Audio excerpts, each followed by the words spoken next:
اس کو جلا سکے گی نہ دوزخ کی آگ بھی، اس کو جلا سکے گی نہ دوزخ کی آگ بھی، نہ دوزخ کی آگ بھی، نہ دوزخ کی آگ بھی۔ محفوظ جن کے سینے میں قرآن ہو گیا، محفوظ جن کے محفوظ جن کے سینے میں قرآن ہو گیا، فضل خدا سے صاحب ذیشان ہو گیا۔ وہ والدین حشر کے دن ہوں گے تاجدار، وہ والدین حشر کے دن ہوں گے تاجدار،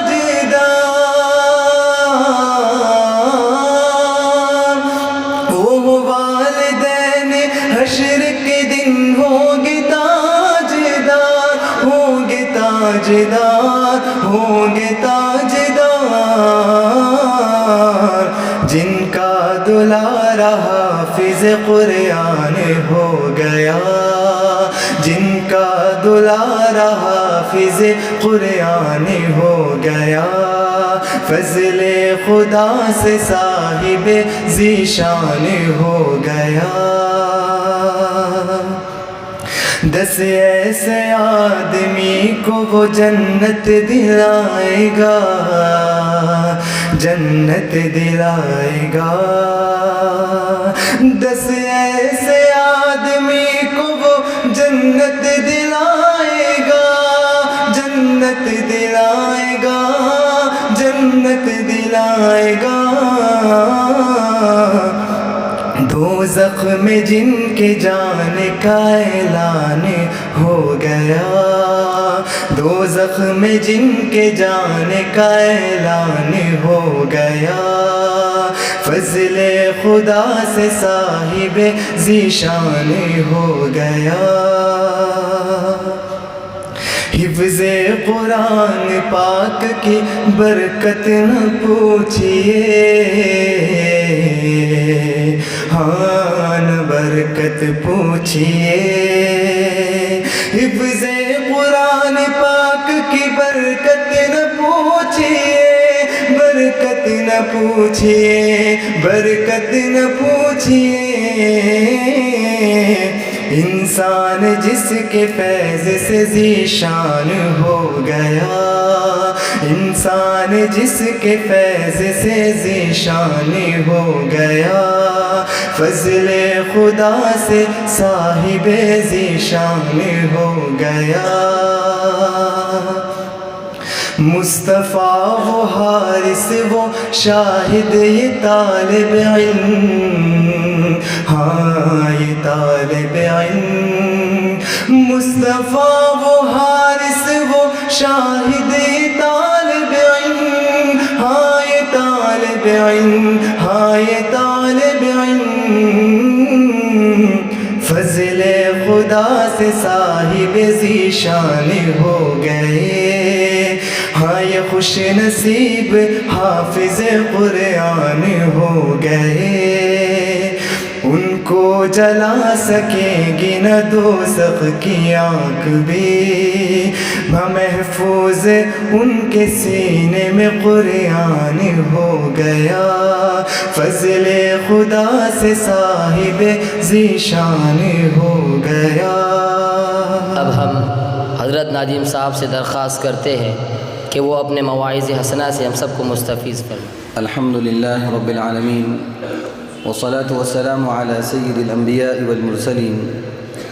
وعلى آلہ واصحابہ الطیبین الطاہرین ومن تبعهم بإحسان إلى يوم الدین، اما بعد۔ قال النبی صلی اللہ علیہ وسلم ان اللہ يرفع بهذا الكتاب اقواما ويضع به آخرین، او کما قال الرسول صلی اللہ علیہ وسلم۔ محترم رفقائے گرامی، مہمانان عظام، وہ خوش نصیب طلباء جو آج زمرہ حفاظ میں شامل ہوئے ہیں اور طلباء عزیز، آج ہمارے لیے یقیناً بڑی خوشی اور مسرت کی بات ہے، اور کیوں نہ ہو کہ آج ہمارے معہد کے 3 خوش نصیب طلباء انہوں نے قرآن پاک اپنے سینے میں محفوظ کر لیا ہے، اور اللہ رب العزت کی جو بشارت ہے قرآن کے سلسلے میں کہ ہم ہی نے قرآن پاک کو نازل کیا ہے اور ہم ہی اس کی حفاظت کرنے والے ہیں، گویا کہ قرآن پاک کی حفاظت کی جو بشارت اللہ رب العزت نے دی ہے، اور حفاظت کے جو انتظامات اور جو طریقے اللہ رب العزت نے روا رکھے ہیں، ان میں سے قرآن پاک کو اپنے سینے میں بسا کر اللہ رب العزت کے اس وعدے کی ایک کڑی اور ایک شکل ان طلباء نے الحمدللہ جاری و ساری رکھی ہے۔ اللہ رب العزت ان طلباء کے حفظ کو قائم و دائم رکھے، ان کی محنتوں کو قبول فرمائے، اور قرآن پاک کے حقوق کو ادا کرنے کی ان کو توفیق نصیب فرمائے۔ محترم حاضرین، اس معہد کی جو بنیاد ڈالی گئی تھی، یہ گویا کہ جو خواب اس کی بنا کے وقت دیکھے گئے تھے، یہ اس کی عملی تعبیر ہے کہ الحمدللہ 20 سے بھی زائد طلباء اب تک کے الحمدللہ معہد میں حفظ قرآن کی سعادت حاصل کر چکے ہیں۔ وَذَلِكَ مِن فَضْلِ اللَّهِ يُؤْتِيهِ مَن يَشَاءُ، یہ رتبہ بلند ملا جس کو مل گیا، یہ رتبہ بلند ملا جس کو مل گیا، ہر مدعی کے واسطے دار و رسن کہاں۔ اللہ رب العزت نے یہ مقام جن کو عطا کیا جانا چاہیے ہوتا ہے، انہی کے لیے اللہ رب العزت اس سعادت کو مقدر کرتا ہے، ورنہ ہم دیکھتے ہیں کہ بہت سے وہ طلباء جنہوں نے اس سعادت کو حاصل کرنے کی کوشش کی، بہت سے لوگ انہوں نے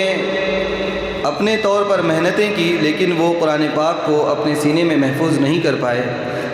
یہ اللہ رب العزت کا بہت بڑا انعام ہے، بہت بڑا احسان ہے کہ اس نے اپنی اس عظیم الشان کتاب کی حفاظت کے لیے اور اس کی خدمت کے لیے ہم سب کو قبول فرمایا ہے۔ ہم سب اللہ رب العزت کے اس احسان پر جتنا شکر بجا لائے اتنا کم ہے کہ ایک ایسے دور میں، ایک ایسے زمانے میں جب ہر انسان اپنے مفاد کے پیچھے لگا ہوا ہے اور دنیا کے حصول کے لیے بھاگ دوڑ کر رہا ہے، اس کے لیے عرق ریزی کر رہا ہے، محنت کر رہا ہے، اور اس کا ایک ہی مقصد ہے کہ بس دنیا کس طرح سے حاصل ہو جائے، اور دنیا کی وسعتیں اور دنیا کی کشادگیاں کس طرح سے اس کو حاصل ہو جائے، اس کے اسباب اس کو کس طرح سے مہیا ہو جائیں،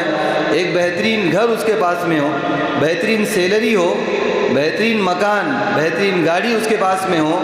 اور اعلیٰ عہدے اور اعلیٰ منصب پر وہ فائز ہو۔ ایسے وقت میں کچھ لوگ اگر وہ اس بات کی محنت کرتے ہیں کہ اللہ رب العزت کا کلام کس طرح سے وہ سینوں میں محفوظ ہو، اور ان کے سرپرست حضرات اگر وہ اس بات کی محنت کرتے ہیں کہ ہمارے بچوں کے سینے میں قرآن پاک محفوظ ہو جائے، اور کچھ لوگ اس بات کی محنت کرتے ہیں کہ ہمارے بچوں کے دلوں میں قرآن پاک کے معنی اور اس کا مفہوم وہ راسخ ہو جائے، اور پھر نہ صرف یہ کہ راسخ ہو جائے بلکہ وہ اس پر عمل کرنے والے بن جائے، اور پھر اس کو لوگوں تک پہنچانے والے بن جائے، تو یہ بہت بڑی بات ہے، اور یہ اللہ رب العزت کا انتخاب ہے کہ اللہ نے ایسے وقت میں ہمارے لیے اس سعادت عظمیٰ کو مقدر کر رکھا ہے، اور اللہ رب العزت ہم سے یہ کام لے، اس پر ہم کو قائم و دائم رکھے، اس کی ہم کو دعا بھی کرتے رہنی چاہیے۔ ہم دعا کریں کہ اللہ رب العزت اس خدمت کو ہم سے لیتا رہے، اس کام میں اللہ رب العزت ہم کو لگائے رکھے، ورنہ کئی لوگ وہ ضائع ہو جاتے ہیں، باوجود یہ کہ اللہ نے ان کو منتخب کیا تھا، لیکن انہوں نے اس کام کی اہمیت کو نہیں سمجھا، اس کام کی عظمت کو نہیں سمجھا، اس دین کی خدمت کو معمولی سمجھا، اور انہوں نے یہ سمجھا کہ مدرسے میں رکھا کیا ہے، اس سیلری میں ہوتا کیا ہے، اس تنخواہ میں کیا ملتا ہے، یا ہمیں یہاں پر کیا ملا ہے۔ اگر اس طرح کی چیزیں ہمارے ذہن میں اگر پیدا ہوتی رہے تو پھر یقینی طور پر ہم ناکام ہو جائیں، نہ دنیا ملتی ہے نہ آخرت ملتی ہے، خدا ہی ملا نہ وصال صنم، انسان کدھر کا بھی نہیں رہتا ہے۔ اس لیے اس سعادت کو سعادت ہم سمجھے، اور اس نعمت کو دنیا کی نعمتوں کے مقابلے میں یعنی کوئی موازنہ ہو ہی نہیں سکتا ہے۔ ہم اس بات کو یاد رکھیں کہ دنیا کی ساری نعمتیں، ساری دولتیں اور ساری حکومتیں ایک طرف، اللہ رب العزت کے کلام کی خدمت، اللہ رب العزت کا کلام وہ ایک طرف، ساری دنیا کی نعمتیں مل کر کلام اللہ کے ایک حرف کے برابری نہیں کر سکتی ہے، تو موازنہ کرنا تو بہت دور کی بات ہے، بہت دور کی بات ہے۔ تو کلام اللہ کی عظمت کو ہم سمجھے۔ جن طلبہ نے قرآن پاک کو حفظ کیا ہے، جو حفظ کر رہے ہیں، جو کریں گے، جو طلبہ قرآن پاک کے معنی اور مفہوم کو سمجھ رہے ہیں، اس کے الفاظ کو پڑھ کر، اس کے معنی کو سمجھ کر، اور اس کے سلسلے میں جو تفسیری اقوال بیان کیے گئے، جو ہدایات ہم کو قرآن پاک سے ملتی ہیں، ان ہدایات پر عمل کر کے کوشش اس بات کی ہونی چاہیے کہ نہ صرف ہم قرآن پاک کو پڑھیں، نہ صرف اس کے معنی کو اپنے سینوں کے اندر محفوظ کرے، نہ صرف اس کے الفاظ کو اپنے سینوں میں محفوظ کرے، بلکہ قرآن پاک ایک عملی کتاب ہے۔ قرآن پاک ہمارے لیے دستور ہے، قرآن پاک ہمارے لیے رہبر ہدایت ہے اور زندگی گزارنے کا بہترین نمونہ ہے۔ اگر اس کے مطابق ہم اپنی زندگیوں کو بنائیں گے، سنواریں گے، اور اس کے احکام کو اور اس کے بتائے ہوئے طریقوں کو اپنی زندگیوں میں لانے کی کوشش کریں گے تو انشاءاللہ ہماری زندگیاں بہت بہتر ہوں گی، اور اگر اس کے نواہی سے ہم بچیں گے تو انشاءاللہ ہماری زندگیاں بہت بہتر ہوں گی۔ لیکن اگر ہم نے قرآن پاک کو صرف علمی کتاب سمجھ لیا اور ہم نے یہ سمجھا کہ ہم حافظ قرآن بن گئے یا کہ ہم عالم دین بن گئے، لیکن اگر ہم نے اس کتاب کو عملی کتاب نہیں سمجھا اور یہ سمجھا کہ عمل دوسروں کے لیے، ہم نے تو علم اپنے سینے میں محفوظ کر لیا ہے، ہم تو لوگوں کو صرف بتائیں گے، ہم عمل نہیں کریں گے، تو یقینی بات ہے کہ اس کے جو ثمرات ہیں، اس کے جو فوائد ہیں، وہ نہ ہم حاصل کر سکتے ہیں اور نہ دوسرے لوگ ہم سے حاصل کر سکتے ہیں، دوسروں پر بھی اس کے اثرات مرتب نہیں ہوں گے۔ عام طور پر دیکھنے میں یہ آتا ہے کہ حافظ قرآن بن گئے، ہم سمجھتے ہیں کہ ہم نے اپنی ذمہ داری ادا کر لی، عالم دین بن گئے، ہم سمجھتے ہیں کہ ہم نے اپنی ذمہ داری ادا کر لی، حالانکہ ایسا نہیں، ایسا نہیں۔ حفظ کرنا یہ ایک منزل ہے، آپ نے ایک منزل کے اوپر پڑاؤ ڈالا ہے، آپ نے ایک منزل کو طے کیا ہے، لیکن اس کے بعد کی جو منزلیں ہیں وہ بھی آپ کو طے کرنا ہے، تبھی جا کر آپ قرآن پاک کے حق کو صحیح طور پر ادا کر سکتے ہو۔ لیکن اگر کوئی یہ سمجھے کہ میں حافظ قرآن بن گیا ہوں، اب اس کے بعد کے جو مراحل ہے میں اس کو طے نہیں کروں گا، ان منزلوں تک مجھ کو جانے کی ضرورت نہیں ہے، دور کرنے کی ضرورت نہیں ہے، قرآن پاک کے معنی اور مفہوم کو سمجھنے کی ضرورت نہیں ہے، یا اس میں غور و فکر کرنا، تدبر کرنا، یہ میرا کام نہیں ہے، اور اس قرآن پاک کی اشاعت، اس کا نشر، لوگوں تک اس کے پیغام کو پہنچانا، یہ میرا کام نہیں ہے۔ اگر ہم نے اس کام کو کام نہیں سمجھا تو یقینی بات ہے کہ قرآن پاک کے حق کو ہم نے ادا نہیں کیا۔ اصل تو قرآن پاک کے حق کو ادا کرنا ہے، صرف قرآن پاک یاد کر لینا، تراویح کے اندر سنا دینا، یہ کمال نہیں ہے، صرف اپنے آپ کو حافظ کہلا دینا یہ کمال نہیں ہے، بلکہ حفظ قرآن کے بعد عملی طور پر اس کتاب کا ہماری زندگی میں آنا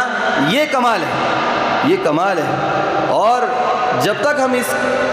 کمال کو اپنی زندگیوں میں لانے کی کوشش نہیں کریں گے تب تک کہ ہم قرآن پاک کے حقوق کو ادا نہیں کر سکتے۔ دیکھنے میں یہ آ رہا ہے کہ حفظ قرآن کے بعد ہماری جو عملی زندگی ہے وہ قرآن پاک کے بالکل برخلاف ہے۔ لوگ اس سے متنفر ہوتے جا رہے ہیں، لوگ بولتے ہیں کہ فلاں صاحب حافظ صاحب انہوں نے حفظ کلام پاک کیا، قرآن پاک کو یاد کیا، لیکن اس کی عملی تصویر ان کی زندگی میں موجود نہیں ہے۔ تو جو لوگ اس بات کا ارادہ کر رہے ہوتے ہیں کہ ماشاءاللہ فلاں کا بچہ حافظ قرآن بن گیا، ابھی وہ اس بات کی تمنا کر رہے تھے کہ ہم اپنے بچوں کو بھی انشاءاللہ حافظ قرآن بنائیں گے، لیکن جب وہ یہ دیکھتے ہیں کہ حافظ قرآن ہے اور اس کی عملی زندگی یہ ہے کہ فجر کی نماز کے لیے نہیں اٹھتا ہے، نمازوں کے اوقات میں وہ گلیوں کے اندر کھیل رہا ہے، گھوم رہا ہے، پھر رہا ہے، اس کی ڈریسنگ وہ عام اور گلی کے اوباش اور گلیوں کے اندر زندگی گزارنے والے، علم دین سے دور رہنے والے نوجوانوں سے بھی زیادہ بدتر ہے، اس کا پہناوا انہی طرح ہے، اس کے بال وہ انہی کی طرح ہے، اور اس کے عادات، اس کے اخلاق، اس کے اطوار یہ گلی کے بچوں کی طرح ہے، اور اس حافظ قرآن میں اور ان میں کوئی فرق نہیں ہے، تو آپ بتائیے کہ وہ کیا ڈیسیزن لے گا؟ کیا ڈیسیزن لے گا وہ؟ جو شخص یہ چاہتا تھا کہ میں اپنے بچے کو حافظ قرآن بناؤں، لیکن جب اس نے دیکھا کہ حافظ قرآن بننے والے کے اعمال یہ ہے، اس کا کردار یہ ہے، وہ اپنے والدین کی تعظیم نہیں کرتا ہے، وہ اپنے بڑوں کو سلام نہیں کرتا ہے، وہ مسجدوں کے اندر آتا ہے نہیں، نمازیں اس کی چھوٹتی ہے، اگر پہنچ بھی گیا تو جماعت ختم ہونے کے بعد حافظ صاحب تشریف لا رہے، اس کی وجہ سے جو تاثر ہمارے پاس میں جا رہا ہے یہ بہت غلط ہے، بہت غلط ہے۔ اس سے ادارے کی بدنامی ہوتی ہے،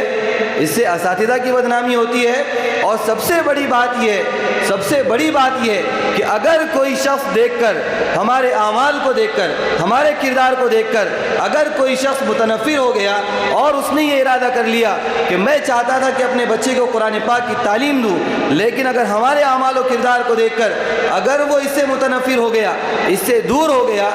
تو پھر یہ ہمارے لیے حرمان ہے، یہ ہمارے لیے بدبختی کی بات ہے، اور یہ ہماری بہت ہی کم نصیبی ہے کہ ہم ایک شخص کو قرآن پاک کی طرف بلانے کے بجائے ہم اس کو روکنے والے بن گئے، ہم نے اس کو راہ حق سے روک دیا، ہم نے اس کو ہدایت سے روک دیا۔ ہو سکتا تھا کہ وہ قرآن پاک اپنے بچے کو پڑھاتا اور اس کا بچہ، اس کے اخلاق، اس کے اعمال ہماری طرح نہیں ہوتے، اس کا کردار ہماری طرح نہیں ہوتا، وہ قرآن پاک کے الفاظ کو یاد کرنے والا ہوتا، وہ اپنے اساتذہ کا ادب کرنے والا ہوتا، اپنے والدین کا ادب کرنے والا ہوتا، قرآن پاک کو عملی کتاب سمجھنے والا ہوتا، اور قرآن پاک کے مفہوم کو، اس کے معانی کو، اس کے پیغامات کو پوری دنیا تک پہنچانے والا ہوتا۔ لیکن آج اگر ہم رکاوٹ بن رہے تو یہ ہمارے لیے بہت حرمان کی بات ہے، ہمارے لیے بڑی بدنصیبی کی بات ہے کہ ہم حافظ قرآن بننے کے بعد اپنے مقام اور مرتبے کو نہیں پہچانتے ہیں۔ لوگ ایڈوکیٹ بنتے ہیں تو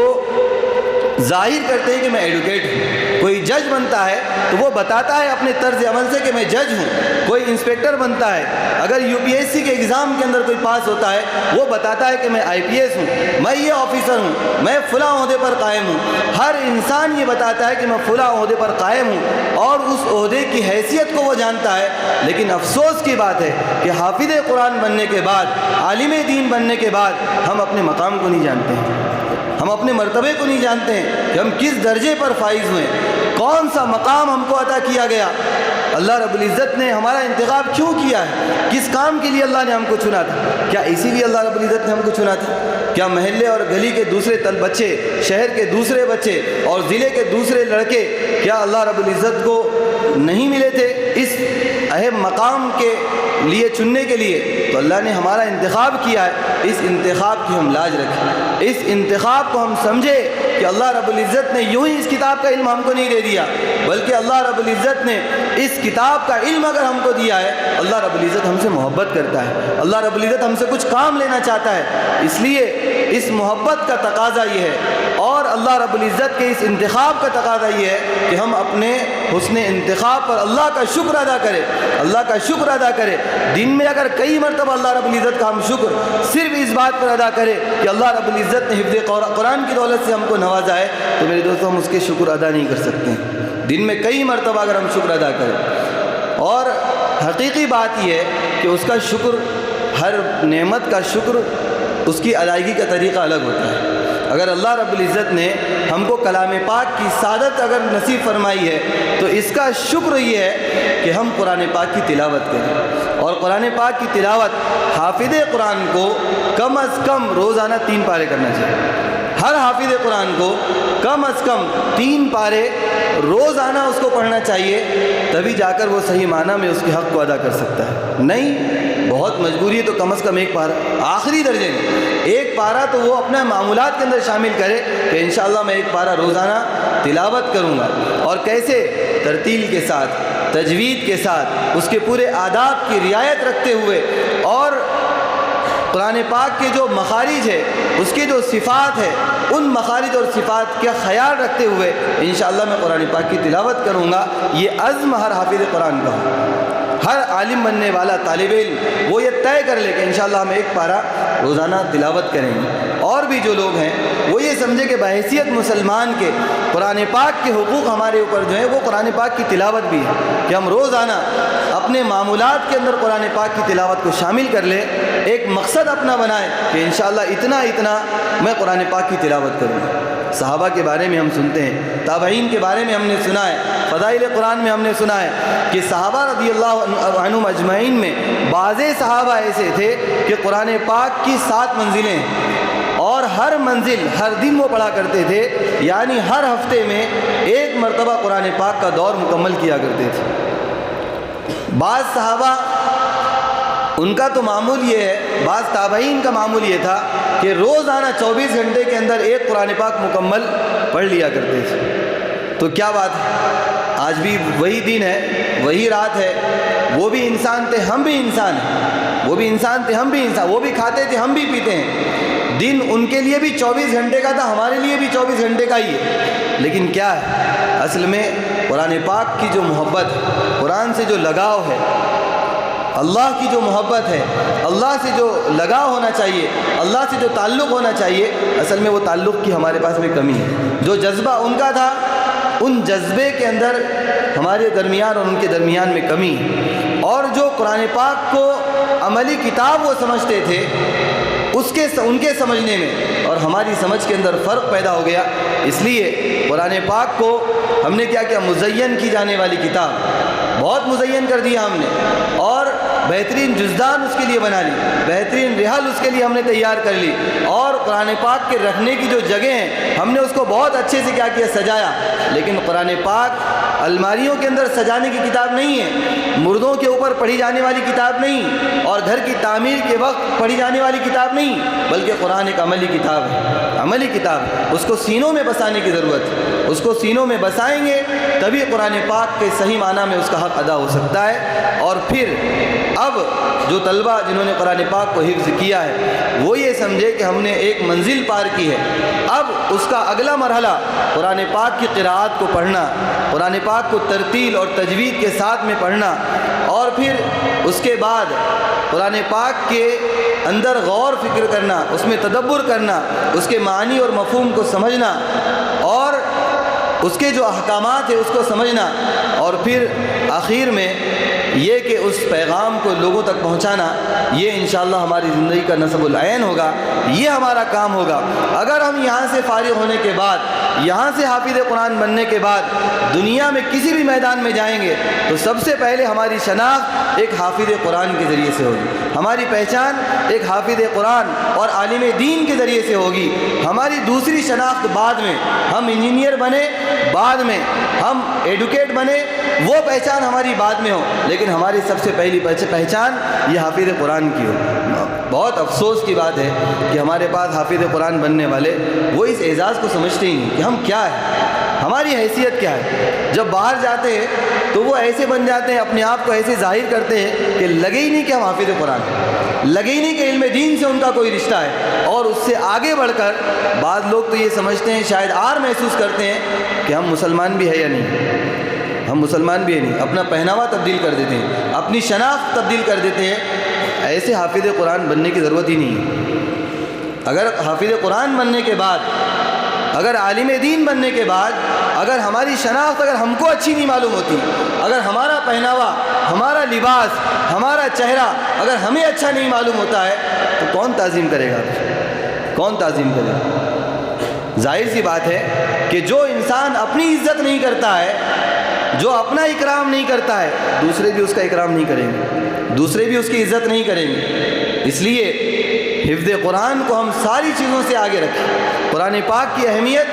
ساری چیزوں سے، ساری کتاب، دنیا میں کوئی کتاب اس کا مقابلہ نہیں کر سکتی۔ حافظ قرآن یہ ایک ایسا منصب ہے کہ دنیا کے سارے منصب ایک حافظ قرآن کے پیروں کے اندر، ان کی کوئی حیثیت نہیں۔ یہ اتنا بڑا منصب، اتنا بڑا مقام اللہ رب العزت نے ہم کو دیا ہے، ہم اس مقام کو سمجھیں، اور کسی بھی جگہ پر ہم کو کسی سے مروب ہونے کی کوئی ضرورت نہیں، کسی سے مروب ہونے کی کوئی ضرورت نہیں۔ اگر آج میرا طرز بیان کچھ مختلف ہے تو اس کی کچھ وجہ ہے، آج ہم کسی سے مروب ہونے کی، احساس کمتری کو اپنے اندر پیدا کرنے کی ضرورت ہی نہیں ہے۔ آج الحمدللہ حفاظ کرام عالمی سطح پر جو کام کر رہے ہیں، علماء دین آج عالمی سطح پر جو کام کر رہے ہیں، اپنی شناخت کے ساتھ بول رہا ہوں، اپنی شناخت کے ساتھ، یہ جگ ظاہر ہے، ساری دنیا جانتی ہے، لوگ آج ہماری طرف دیکھ رہے ہیں اس نیت کے ساتھ کہ یہ لوگ ہماری رہبری کریں گے، ہماری رہنمائی کریں گے۔ آج ہماری ضرورت ہے، اور ہماری شناخت کے ساتھ ضرورت ہے، شناخت کو مٹا کر نہیں، اپنی پہچان کو ختم کر کے نہیں، اپنے درجے اور مقام کو کم کر کے نہیں، اپنے اس درجے اور مقام کو باقی رکھ کر آپ یہ بتائیں کہ میں حافظ قرآن ہوں، آپ ترجمان ہیں اسلام کے، آپ معمولی شخصیت نہیں۔ ہر انسان اپنے شناخت کو باقی رکھتا ہے، آپ اپنی شناخت کو باقی رکھیں، آپ اس دین کے ترجمان ہیں، آپ اسلام کے داعی ہیں، آپ قرآن پاک کے عظیم مبلغ ہیں۔ آپ اس اعتبار سے اور اس حیثیت کو لے کر یہاں سے جائیں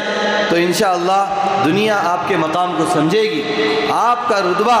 یہ کم نہیں ہوگا، آپ کی حیثیت انشاءاللہ وہ مسلم رہے گی، اگر ہم چاہیں کہ اس کو باقی رکھیں، اس مقام کو باقی رکھے، اس رتبے کو باقی رکھے، تو انشاءاللہ اللہ ہمارا حامی و ناصر ہوگا، اللہ رب العزت ہر جگہ ہمارا مددگار ہوگا۔ میں امید کرتا ہوں کہ جن طلبہ نے آج حفظ قرآن کی سعادت حاصل کی ہے وہ بھی ان باتوں کو سمجھیں گے،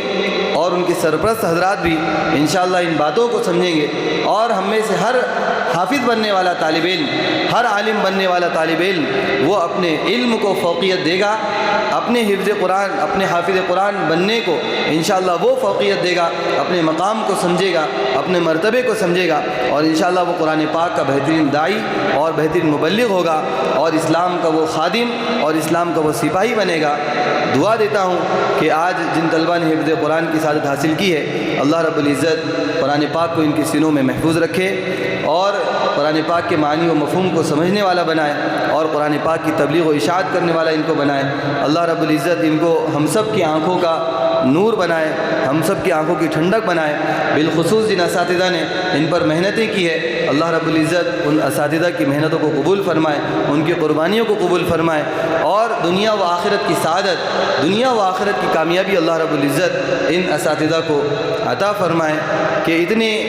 موسم کی تبدیلیوں کے باوجود اور کم تنخواہوں اور کم اجرتوں کے اوپر اگر یہ اساتذہ ہمارے بچوں کی تعمیر میں اگر لگے ہوئے ہیں، ان کے بنانے میں لگے ہوئے ہیں، اور ان کے تعلق اور ان کے رشتے کو اللہ رب العزت کے ساتھ استوار کرنے میں لگے ہوئے ہیں، تو دعائیں ہمارے دل سے ان اساتذہ کے لیے نکلنی چاہیے۔ اللہ رب العزت ان کے ہر جائز تمنا کو پورا فرمائے، ہر شر سے ان کی حفاظت فرمائے، اللہ رب العزت اس ماہد کو ترقیات سے نوازے، اور جس طرح آج حفاظ کرام یہاں سے فارغ ہو رہے ہیں، اللہ رب العزت انشاءاللہ جو عالم بننے والے ہمارے طلبہ ہیں ان کے لیے بھی ایسے ذرّی مواقع اللہ میسر فرمائے،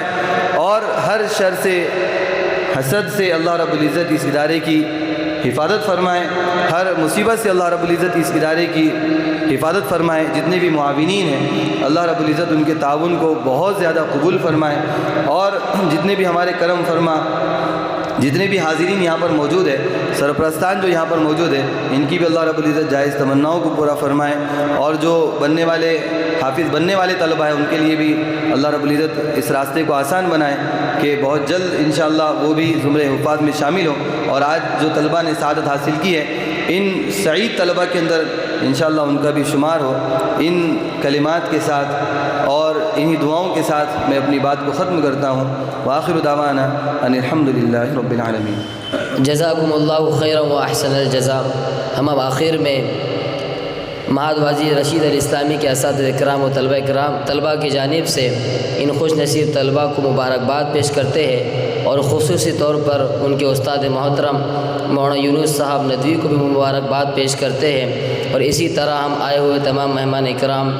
سرپرست حضرات اور دیگر احباب کا بھی شکریہ ادا کرتے ہیں کہ انہوں نے اپنی گناہ گو مصروفیت کے باوجود اس محفل میں شرکت فرما کر اس مبارک محفل کو زینت بخشی ہے۔ اور یہاں پر اپنا وقت نکال کر آئے ہیں، فجزاکم اللہ خیرا واحسن الجزاء۔ اب ہم اس جلسے کا اختتام صدر جلسہ کے ہاتھوں کرتے ہیں۔ دعا فرما لیجیے۔ اللہم صلی علی سیدنا و شفیعنا و حبیبنا و نبینا مولانا محمد مبارک وسلم۔ لا الہ الا اللہ الحلیم الکریم، سبحان اللہ رب العرش العظیم، نسألک موجبات رحمتک وعزائم مغفرتک والغنیمة من كل بر والسلامة من كل إثم، لا تدع لنا ذنبا إلا غفرته ولا هما إلا فرجته ولا دينا إلا قضيته ولا حاجة هي لك رضا إلا قضيتها يا أرحم الراحمين